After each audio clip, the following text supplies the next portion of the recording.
Thank you ever so much, and good afternoon, everyone. And thank you for that lunch. Very nice, lovely. So we're looking at the Gospel of the Tabernacle, and I don't know about you, but I think I can't remember the last time I even heard anything on the Tabernacle. I think, well, it's a massive portion, isn't it, of the Old Testament, and I'm right in thinking I'm speaking to Christadelphians. I think I am. So, going to pitch it towards a Christadelphian audience then. So, we know, don't we, that the tabernacle is a big portion of the Old Testament. Now, what I find absolutely fascinating, obviously we know when we deal with the tabernacle, we're dealing with shadows and we're dealing with types. I found this, it just blew my mind when I first came across this, and I just thought about it deeply, and I hope you share the same, it resonates with you as it did with me. It's so simple, but so, I think, profound. We've got two testaments, haven't we? We've got the Old and we've got the New. The Old Testament is all about natural Israel, and the New Testament is all about spiritual Israel. Jesus is the link between Old Israel and spiritual Israel. What is unbelievably amazing is that everything you see in the Old Testament, everything, and I want you to challenge me on it, I dare you, is that it's all in the natural. Everything is in its natural form. That then gets transferred into the spiritual in the new. So, just play around with the idea, it's amazing. So in the Old Testament we have natural creation, with all of its spectacle and all of its wonder. And then we come to the New Testament, and that turns into spiritual creation. We go into the Old Testament, we have the natural woman, Eve. We come to the New Testament, she becomes the bride, spiritual woman. We come to the Old Testament, natural Adam. We come to the New Testament, we've got spiritual Adam. We come to Adam falling asleep in a natural death. We come to the New Testament, it's a spiritual death. I mean, we're only on Genesis 2, brothers and sisters, right? I mean, you go anywhere. You go to the Tower of Babel, natural Babel. You come to the New Testament in Revelation 17, it becomes spiritual Babel. I mean, it's just unbelievable. And you can just play around with the Aaronic priesthood. Natural, that becomes the Melchizedek priesthood in the New Testament. So when we're dealing with the tabernacle, it's a natural building, isn't it? With all of its instruments and all of its tapestries and all of its embroideries and all of its little vessels and items that then become spiritual in the new. And I know that sounds obvious, but I'm an obvious type of bloke. And I thought that was absolutely amazing to see how everything in the natural turns into the spiritual. And this is why when we got Galatians chapter 3, so the law was the schoolmaster unto Christ. And Hebrews 8 verse 5, it was to serve as a copy and a shadow of heavenly things.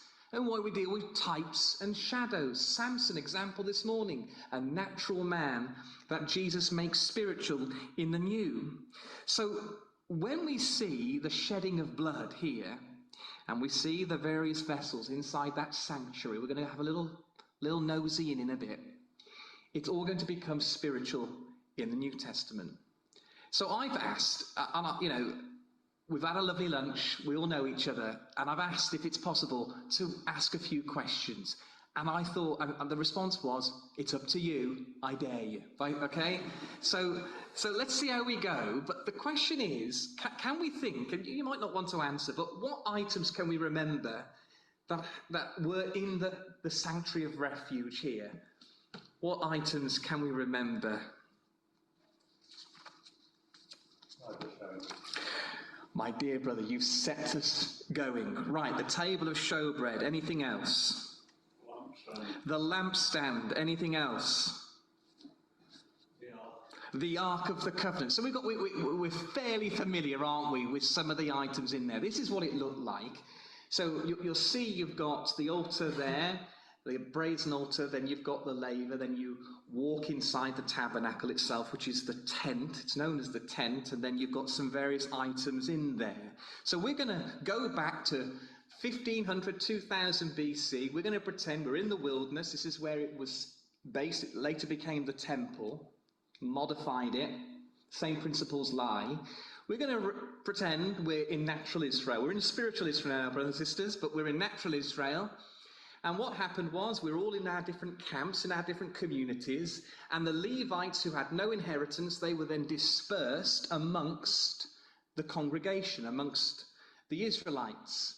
The Levites' sole job was to teach their particular community the law of Moses. So you'd have Bible classes each week, and there'd be a Levite getting up, getting the scroll out, and giving the interpretations of Leviticus and Exodus, presuming it was written on by the scribes at this point, and they would rehearse it in the ears. And that would be happening across thousands upon thousands, tens of thousands of people, Levites dispersed. It's the future saints. That's who the Levites are. This, what we're seeing in the kingdom. The saints will be dispersed across humanity, and we will be then teaching them the gospel of eternal salvation that's spoken of in the book of Revelation. That's another subject. So we've committed a sin, right? We may have been looking at our neighbour's ox, right, or something like that, and we've produced some sort of sin. So we would go to the Levite then in our community, and the Levite then would teach us about what type of offering we needed to offer. And the thing is, it all depended not only on the sin you committed, it also depended on your economic status. So if you're from Dudley, which is where I'm from, you'd be offering a pigeon. Okay? Right? But if you're from Solihull, then you'd be offering your prized ox, wouldn't you? Right? So not only did it depend upon the type of sin you produced, but it also depended on where you were in the economic status. So there's massive spectrum, massive variety here of offerings being made. And, well, there'd be pigeons, lambs, goats, oxes, all types of things being sent to the tabernacle. This is why the tabernacle had to become bigger, because when Solomon was on the throne, there was just too many sacrifices being needed to be offered. Every morning and every evening, there was an offering made on this brazen altar here. It won't shine. There we go. You see the brazen altar there. You know where it is. Around about 12 to 3 p.m. to 6 p.m., an offering was being made every morning and every evening. A lamb was offered in the morning and the evening. Out of interest, when was Jesus crucified? He was crucified at about 3 p.m. That's where he probably died, about 3 p.m. From 12 to 3, it went dark. So this is a reminder of their future lamb. Every morning and every evening, they would offer the lamb that would be then accomplished in the crucifixion.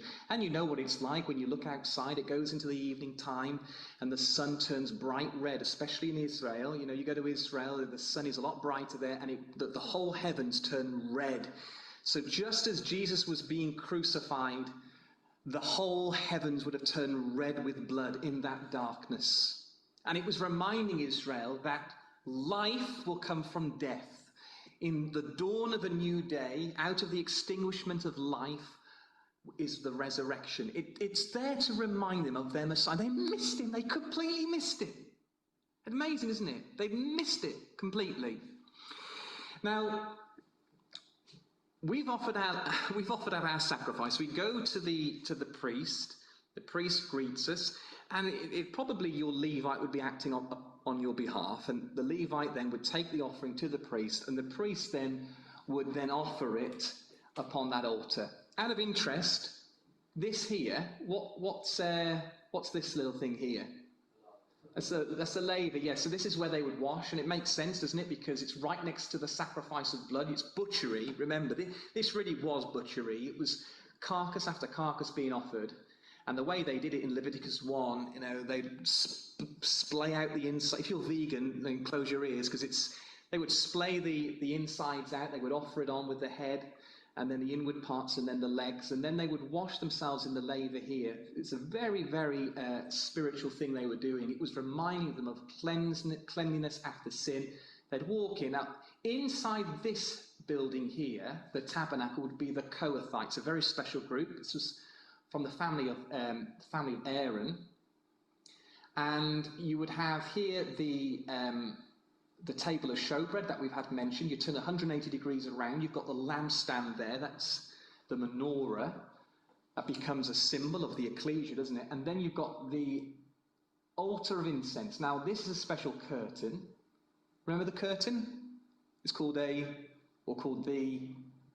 the veil. You walk beyond the veil and you've got, of course, the very special room, the Ark of the Covenant. It's very holy, hence the whisper. So very, very holy place is the most holy place. That's how it functions. Now we're going to take a tour around the tabernacle together. And I'm not going to do it, brothers and sisters. The Gospel of John is going to do it for us.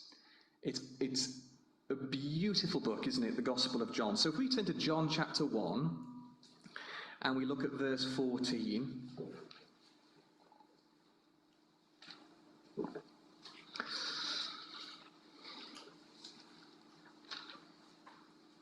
Okay, so John 1 verse 14. And the Word became flesh and dwelt among us. Now you may have a marginal reference there to that word dwelt. Or you may have a different translation entirely, because the word dwelt there is not the word dwelt. Has anybody got, out of interest, another translation for that word? It's actually the word tabernacled. That's the word. So I'll read the words. The Word became flesh and tabernacled amongst us. So the very opening part of the Gospel of John, Yeshua is being described to us as the tabernacle. Here is a living, breathing, walking, speaking tabernacle, and he's dwelling with man. So Jesus now is going to become the new tabernacle. And I'd like to prove the point, really, because you'll notice here in... hang on, gone behind my little animations. Right, so you'll see here in Exodus chapter 40 and verse... Can you see the screen okay? Yeah. So you can see in Exodus chapter 40, verse 33. This is Moses now. He's going to rise the tabernacle up. So look at the language. And Moses rose the court around the tabernacle. So Moses finished the work, then a cloud covered the tent and the congregation, and the glory of Yahweh filled the tabernacle. So here's Moses. He's rearing up, he's not obviously doing on his own, but he's representing the priests, the Levites. He's raising the court up. And the moment he finished it, a cloud of God's Spirit descended down. So know the language. Moses rose up the tabernacle for the Spirit of Yahweh to come down. So where else in the Bible do we find a man who's described as a tabernacle rising up for the Spirit of Yahweh to come down? Where else is that same language used? Well, I think that's the language of the baptism of our Messiah. Because it says in Matthew chapter 3 that Jesus, the tabernacle, rose up. It's the same idea, isn't it? And as he, the tabernacle, rose up, the Spirit of God descended down. And so the words you see there in Matthew 3 verse 16 are the same words you see in Exodus chapter 40 verse 33 to 34. Because the Gospels now is identifying Jesus as the new tabernacle. Just humour me. Let's run with this idea. When Jesus was baptized, it says in the Gospel of Mark that the Spirit took him somewhere. Where did it take him? The wilderness. Now, isn't that ironic? That the Spirit of Yahweh took him to the wilderness as a tabernacle. Well, where was the tabernacle first built? It was first built in the wilderness. And lo and behold, the wilderness that Jesus went to was the same wilderness of Paran that the children of Israel wandered for 40 years. And notice that, they wandered for how many years? 40 years. How long was Jesus in the wilderness for? He was in there for 40 days. And we can use a day for a year principle. That's picked out in Ezekiel. We've got the idea here of 40 years. 40 days. Jesus goes into the wilderness. He rises up. He's described as a tabernacle. I could go on. Matthew's gospel tells us that Jesus, as a young boy, was hid somewhere. Where did Mary hide him? She hid him in the land of Egypt. In fact, Matthew's gospel describes Jesus as God's son being called from Egypt. And where had Israel just come from? Israel had been called from Egypt. And then Jesus comes on the scene in the Gospel of John. He performs the first miracle. And what's the first miracle Jesus performs? Water into wine. What's the first miracle or curse of Moses? He turned the river into blood. And what you find is the miracles of Jesus are the same plagues that were played upon the children or the people of Egypt. Jesus turns it around. They're no longer plagues. He's going to bring them into miracles.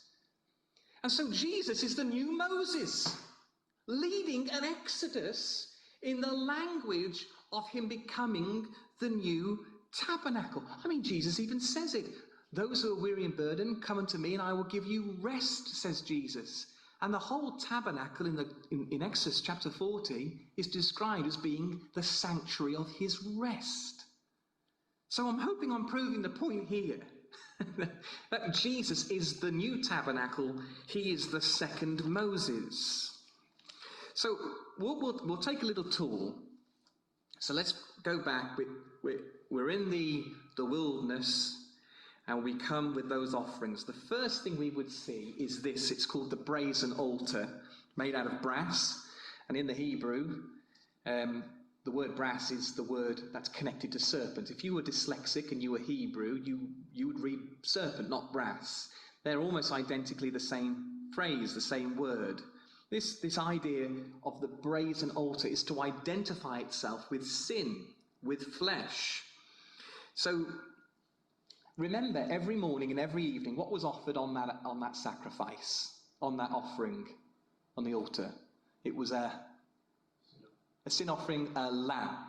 A lamb was offered there every morning and evening. We've just seen in John 1 that Jesus is described as being the tabernacle. What is the opening segment to describe Jesus in John 1 verse 29? How does John describe Jesus? What's the first thing he identifies himself with? In John 1 verse 29, the Lamb.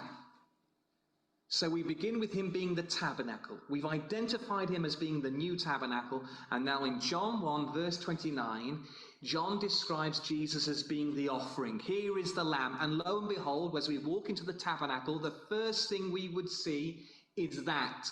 The Lamb that was offered. Behold, says John, the Lamb of God, which taketh away the sins of the world. And if you were to look in Leviticus, you've got the recipe, the instruction manual on how an offering would be made. That lamb, the first thing that was done, its head was cut off, its sides were opened up, and its legs were placed on the altar. The head first, the insides second, and finally the leg was offered. The head always speaks of the intellectual heart of the animal. It's the word leb. The head is connected to the heart, the thinking. The inward parts represent the soul, and the legs represent the strength. We've got that triad again, haven't we? The heart of the animal, the soul of the animal, and the strength of the animal was offered on that sacrifice. And Jesus gave everything. He gave his mind, he gave his heart, he gave his soul, he gave his strength to the sacrifice for his Father. And the thing is, I think sometimes we disconnect ourselves from this. Okay, we shouldn't do that, because we are now participants of this new tabernacle. Did you know, brothers and sisters, we are all now Levites? All of us, sisters and brethren, we're all Levites.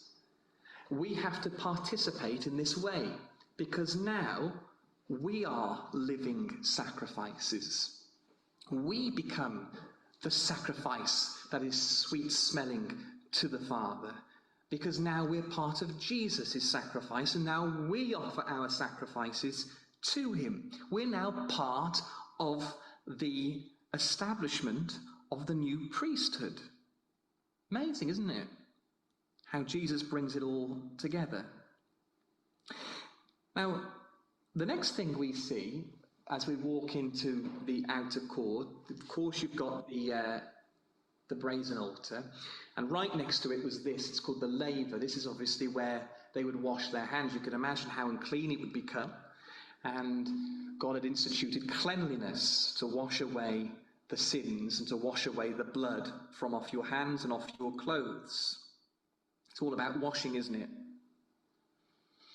Just out of interest, what's the next thing Jesus connects himself with in the Gospel of John? Have a guess. It's all to do with water. Every event for the next 3 chapters is to do with water. John and his Gospel is taking us a tour round the tabernacle, and he's doing it in chronological order. We begin with the tabernacle, we then take our eyes towards the Lamb, and now in chapter 2, chapter 3, and chapter 4, and chapter 5, we've got these miracles of water, all of which are to do with cleanliness. We've got the man who was healed in the waters. We've got the water of Cana that was turned into wine. And the most famous one of all is John chapter 4. We've got the woman of Samaria. It's all to do with washing. And we know the woman of Samaria, she comes to Jesus and she sees in him the Messiah. I mean, we talk about Jesus, the Word made flesh. Have we ever stopped to consider the spirit of this brother? The spirit of him? And how he could connect with people? I mean, we think about Legion. Remember Legion in his madness? No man could tame him. And he sees the Logos and he just runs to him. He saw in just the sight of Jesus a solace, a calmness towards him. There was something about Jesus that was otherworldly, to be frank. He could connect with absolutely everybody. And here the woman of Samaria, in John chapter 4, she comes to him to draw water. And she says to Jesus, I need a drink. And well, Jesus then responds in verse 10 to 11 that he is now the living waters. Notice she's a woman and she's from Samaria. You know, this woman would be considered almost a Gentile. And yet we're told in Ephesians chapter 5 that we are to wash ourselves with the water of the word. Notice what it says, he might sanctify her. This is the husband sanctifying his bride.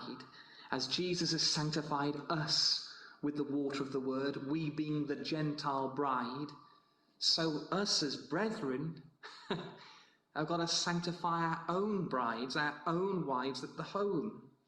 What's in the natural is always in the spiritual.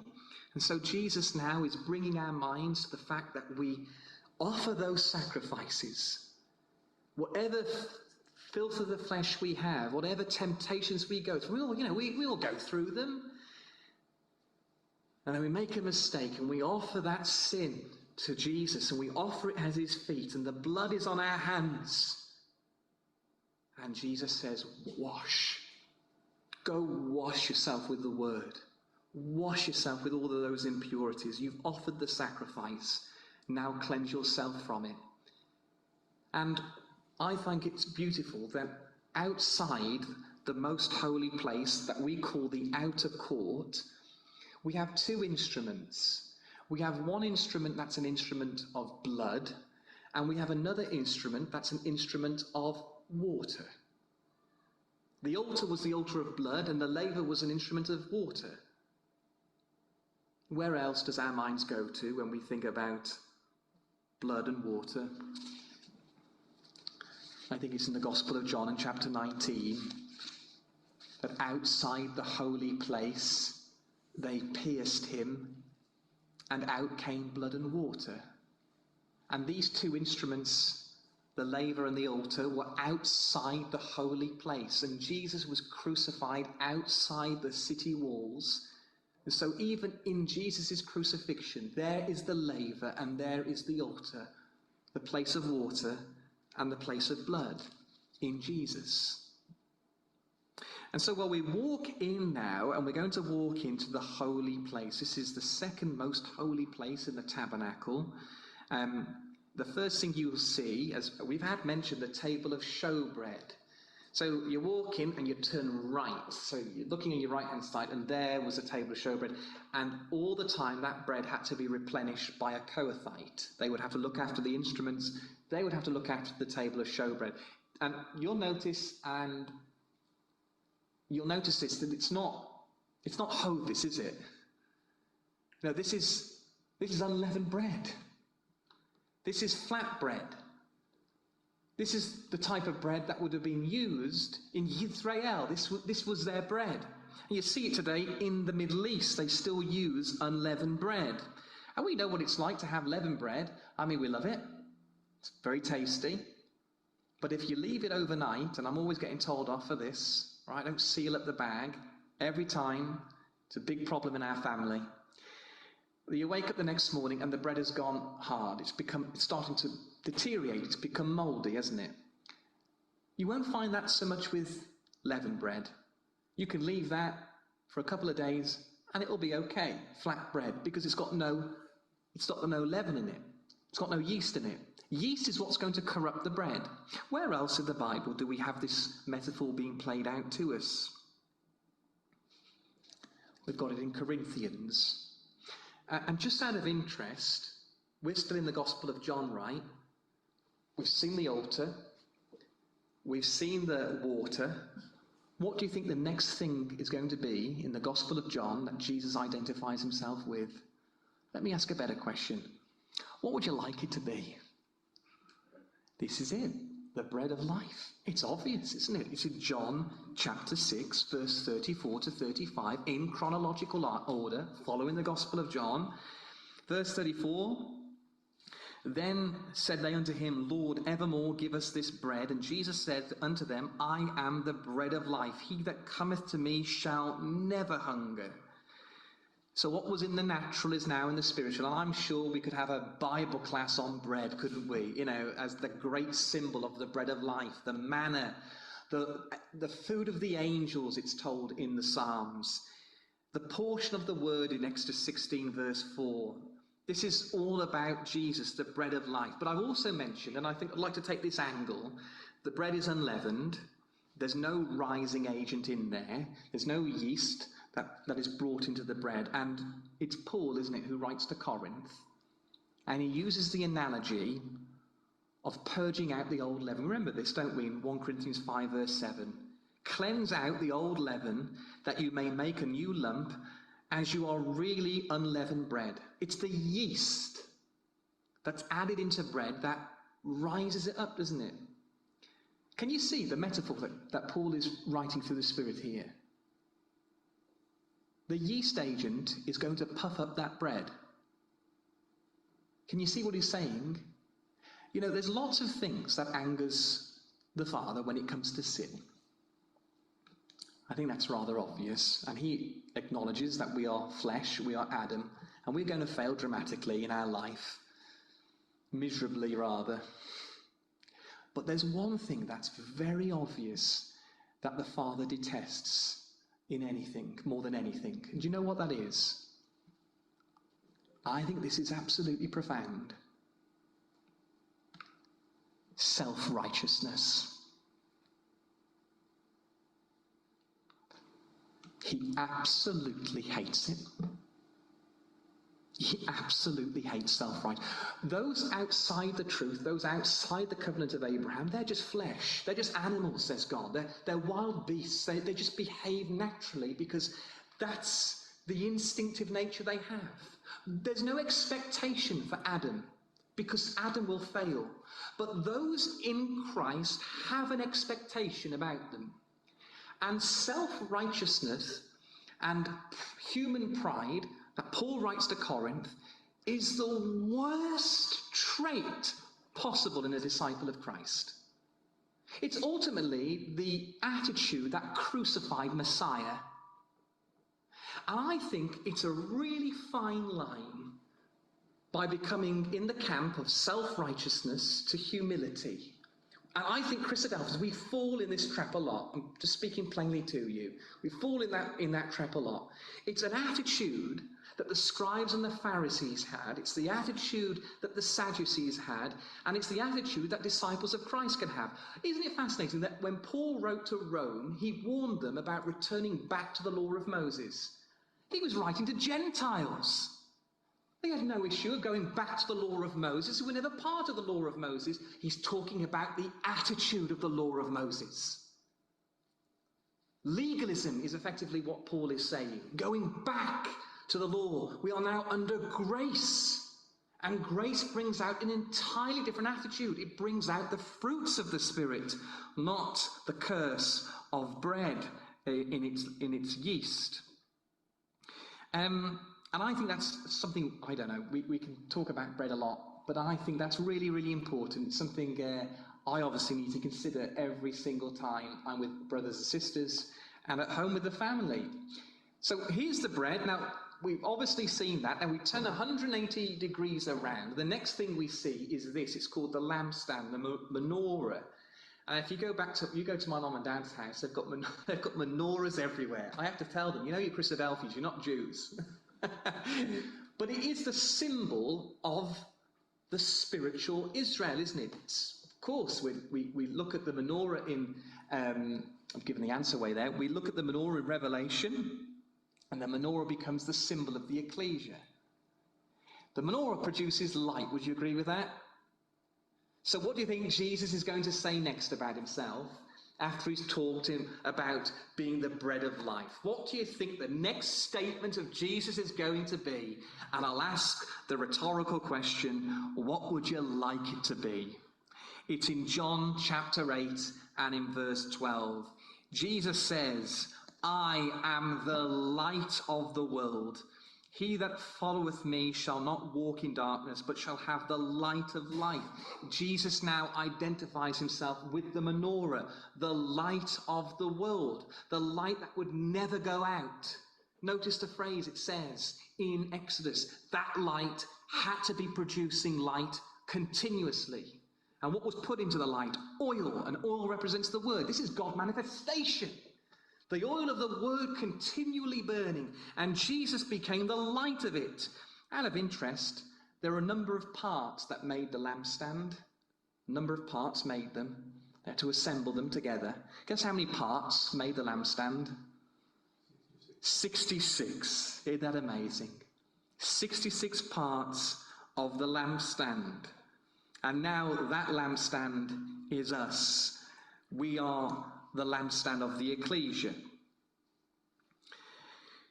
Now what you'll notice, if you were to look at the chapter that describes the lampstand and you looked at the different descriptions of it, it's actually described as being a tree. It's actually an almond tree that's described to us. So what you see when you see the menorah is actually a tree on fire. So where else in the Bible do we have a tree on fire? It's going back to Moses. It's the burning bush. We have a bush, a tree that is on fire, and the bush is not consumed by the fire. And it's in the lampstand of Exodus 3. It's in the fiery tree that Yahweh was to unveil his name to Moses. And the name wasn't Yahweh, I will be. The name was I am that I am. I will be whom I will be. His name was his name in a multitude. His name in a multitude. I will be whom I will be. I will be in people. It began with his son. And Brother John and I were talking earlier about the name I will. You come to Jesus, 7 times he says in the Gospel of John, I am. God says in Exodus 3, I will be whom I will be. You come to Gospel of John, he says, I am he. That name that you heard about in Exodus 3, well, here he is. I am, not I will. It's in the present tense, not in the imperfect tense. And out of interest, it tells us 7 times in the Gospel of John, Jesus says, I am, I am, I am. 7 times. How many branches do you have of the lampstand? There are 7. There's the 7 I ams. Fire, God's name, speaking out the bush in fire.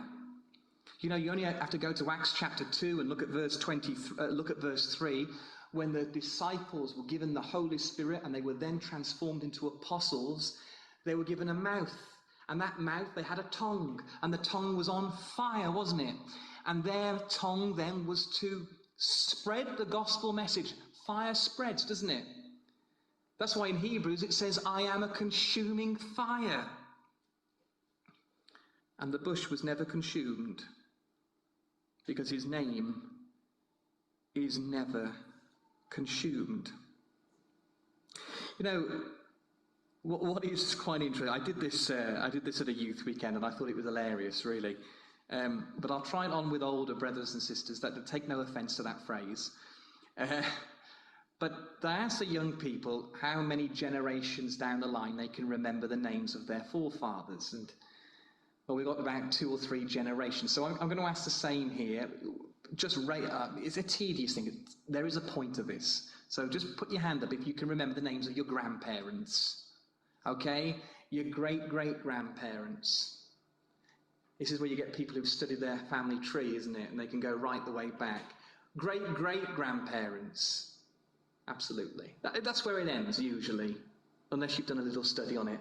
It always ends pretty much with your great-grandparents or your great-great-grandparents, which tells me, brothers and sisters, that in just 3 generations, your story and your life, the highs, the lows, the ups, the downs, the trials, the triumphs, will all be evaporated in 3 generations, so much so that even your great-grandchildren won't even know your name.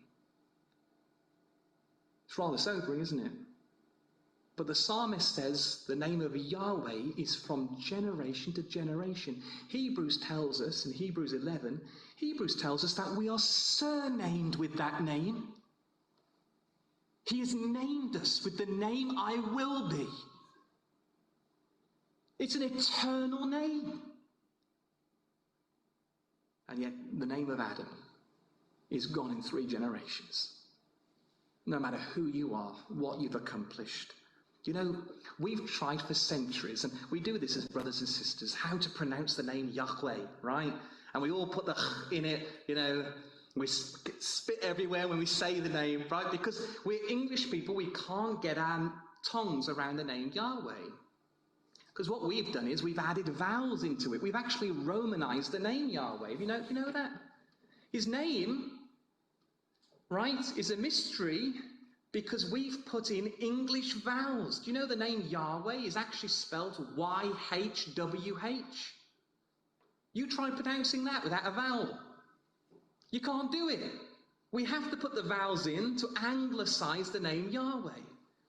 And I read this paper, I found it just beautiful. There was one, about in the late 1900s, he wrote a paper about how to pronounce the name Yahweh. And ultimately, he says, we've been trying to intellectualize that name and how to pronounce it. And we know it's not how you pronounce it, it's how you live it. It's not the point I'm trying to say here. But this Jewish scholar, he said that without the name, without the vowels, the best way to pronounce the name is to simply breathe.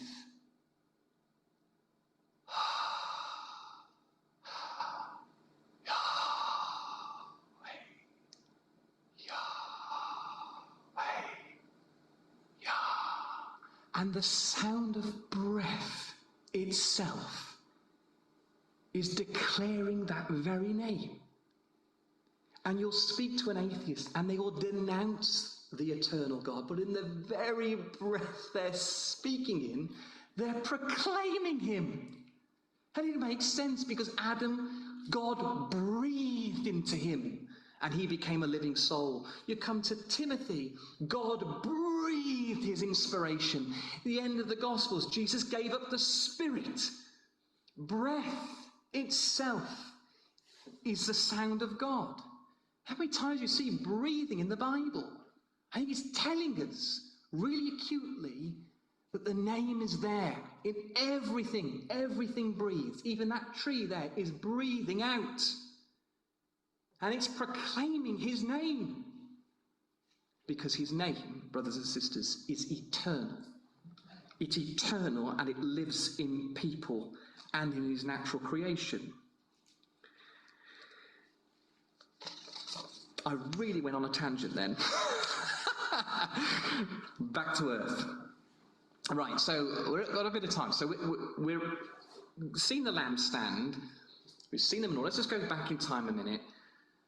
We go to the altar of incense, we offer our sacrifices, we then come to the laver, the water, the Lamb of God, the water of life. We then come to the bread of life, and then we purge out that leaven, and then we become lights, and we shine his light through God manifestation. We become the lampstand, and then we come to a very special box in the next part. It's this, it's called the altar of incense. The altar of incense, where clearly this tabernacle would have smelt, wouldn't it, because of the offerings that had been made. And this would have cast a nice smell over the putrefying flesh. It would have masked the smell. Jesus doesn't mask the smell of sin now, does he? He blots it out, because this is a shadow of something much greater.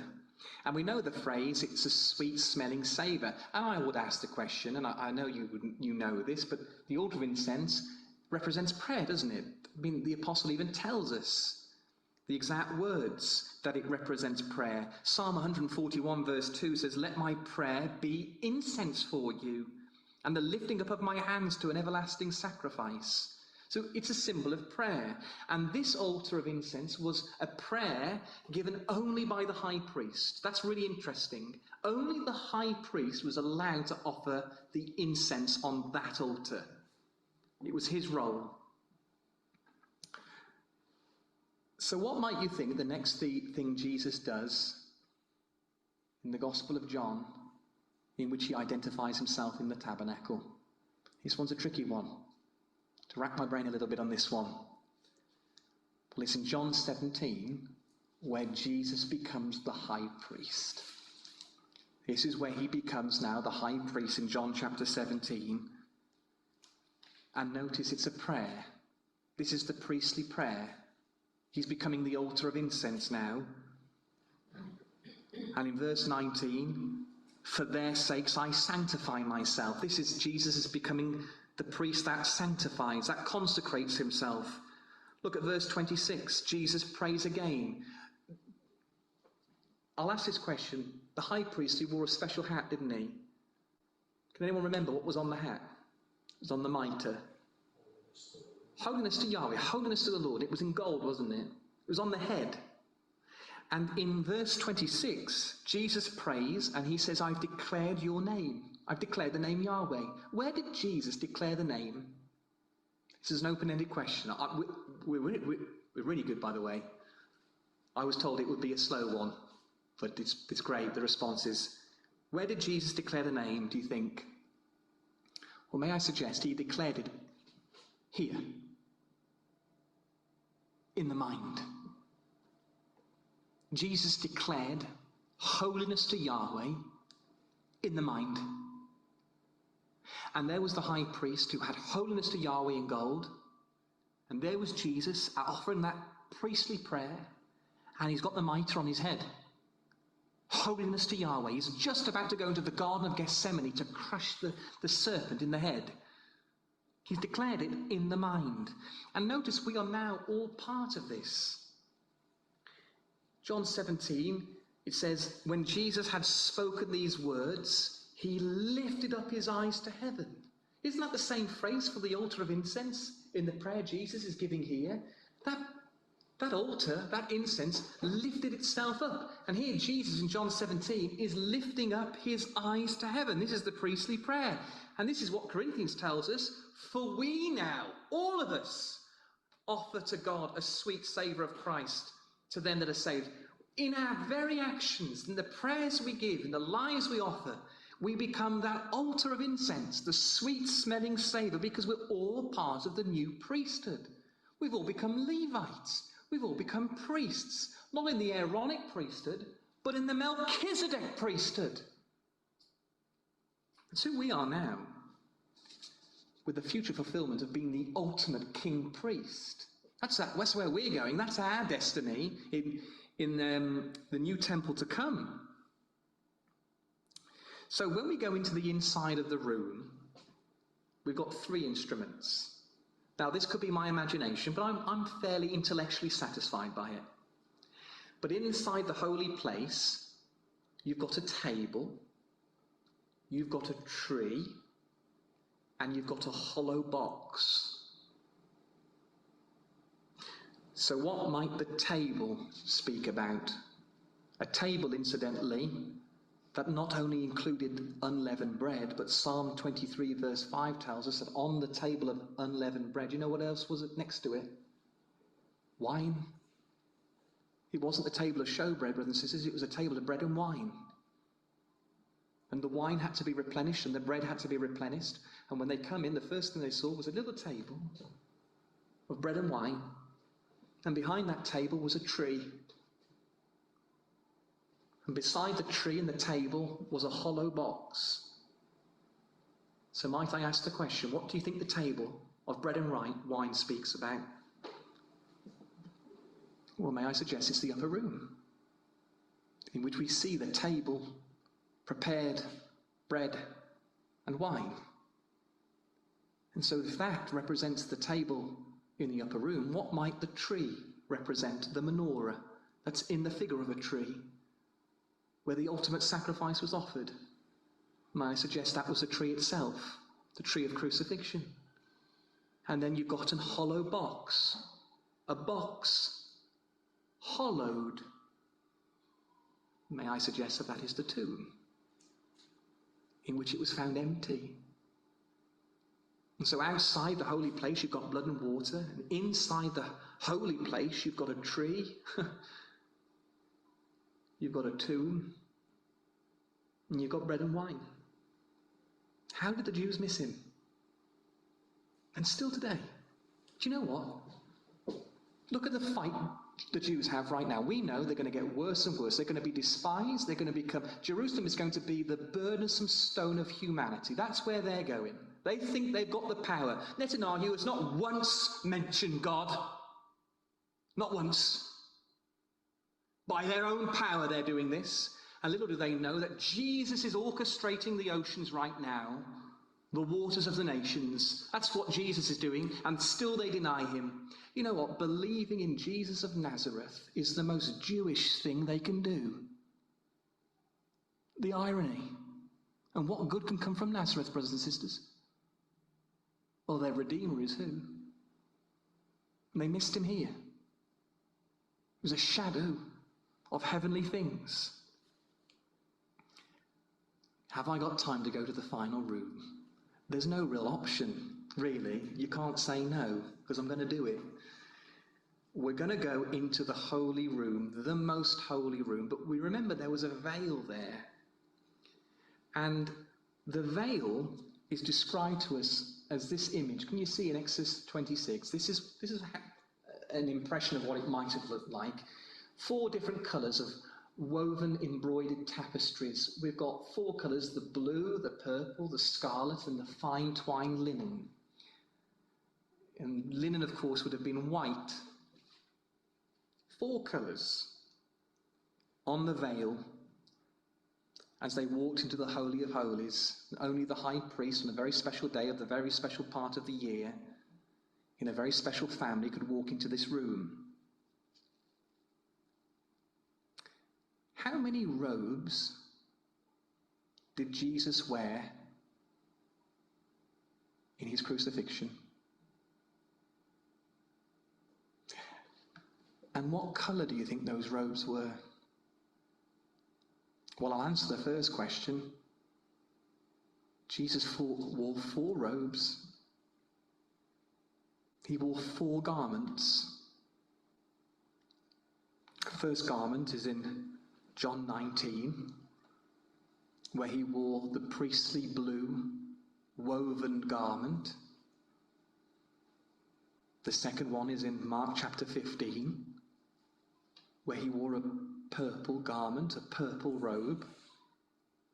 And then he was given the scarlet robe of Matthew chapter 27. And then he was given the gorgeous linen garment of Luke 23. And it's ironic, isn't it, in its divinity that Jesus wore 4 garments that just so happens to share the same colours of the veil. Because he was the veil.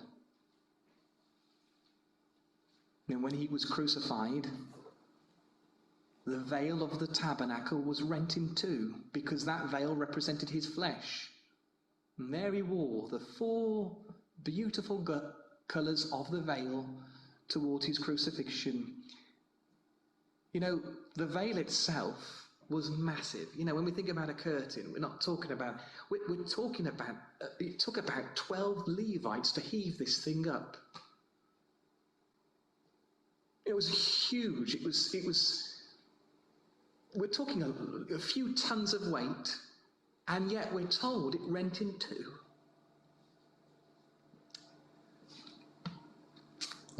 Who do you think rent the veil?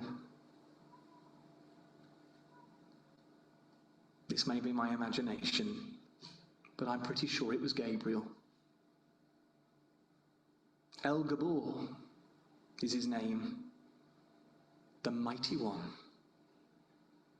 He'd watched that seed from Adam develop over time, through the centuries, through the millennia, and it came to its final purpose.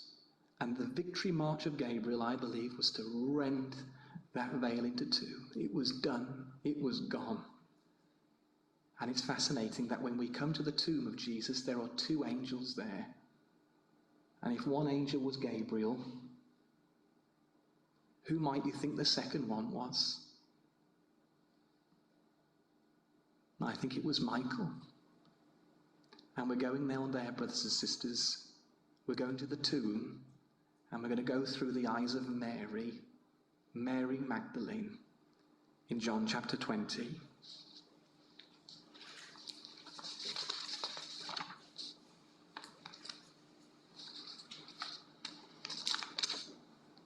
In John chapter 20, this is our final part. Thank you for giving me a little bit extra time. I just want to, I did go on a big tangent. But if you look at Exodus 25, you'll notice the cherubim. This is the final part, the most holy, the Holy of Holies, the most holy place. Just look at the language in Exodus 25, verse 18. Remember, we're still in the Gospel of John. John's taking us through the tabernacle, and we're going to end up now in John 20. What does it say? It says about the cherubim, there were 2 ends of the mercy seat, and make one cherub on the one end and the other cherub on the other end. I mean, look, the King James Version, it just doesn't really bring out the Hebrew. What it says in the Hebrew, and your margin might tell you this actually, it should say one cherub on the head and the other cherub on the foot. So here was the great slab of the mercy seat, the Ark of the Covenant, and there was 2 cherubim. We know there were 4 faces, but there were 2 cherubim. One cherubim was on the foot of it, this side, and the other cherubim was on the head. And they were arching down, looking at the mercy seat. And the mercy seat is Christ. Mary walks in verse 11. And she stands without the tomb, at the sepulchre weeping. And as she wept, she stooped down and looked into the sepulchre. And she sees 2 angels, one at the head and one at the foot, where the body of Jesus had lain. Who is she seeing, brothers and sisters? She's seeing the cherubim. She's seeing the ark, the mercy seat. And we have 2 angels who I believe, and I'm pretty sure you agree with me on it. And if you don't worry, we shall remain in fellowship. But I'm pretty sure the one was Michael, the one was Gabriel, and they were looking at the mercy seat. And the thing is, that mercy seat was now open, because the tomb was open. And of all the people, this is what's so beautiful about it, for me anyway, of all the people to peer into the Holy of Holies, it was Mary Magdalene. A woman completely broken, who had suffered terrible, terrible trauma and just wanted a Messiah. There was no self-righteousness with this sister. There was just self-contempt. And she was the first to peer into the Holy of Holies, who represents you and I. And I think there's something majestic about that. That it wasn't even Mary of Lazarus. It wasn't even Mary the mother. It wasn't John the beloved. It wasn't Peter the denier. It wasn't Thomas the doubter. It was the least of them all, who just wanted to follow him. Mary of Magdalene. And Jesus says, when he looks at her, "Why do you weep?" And she thought he was the gardener. Here is now the man who's going to bring about the first fruits. The gardener, brothers and sisters, that's who she thought he was. And she was looking at her risen Lord. And she looks at him. And then she runs to tell good news that he has risen. You know, Mary Magdalene was at one point the most unreliable source of information. She was possessed, wasn't she? At one point she was maybe a schizophrenic or some lunatic. Jesus cast out demons. She wasn't in her right mind. And of all the people to bring the reliability of Jesus' resurrection came from her mouth. Because Jesus was the source of solace to the mind of Mary. And there he met her, as God would meet the priest in the Holy of Holies. And so we began with the lamb, and we end with the cherubim. We begin with Jesus, and we finish with Jesus, because after all, he's the author and finisher of our faith.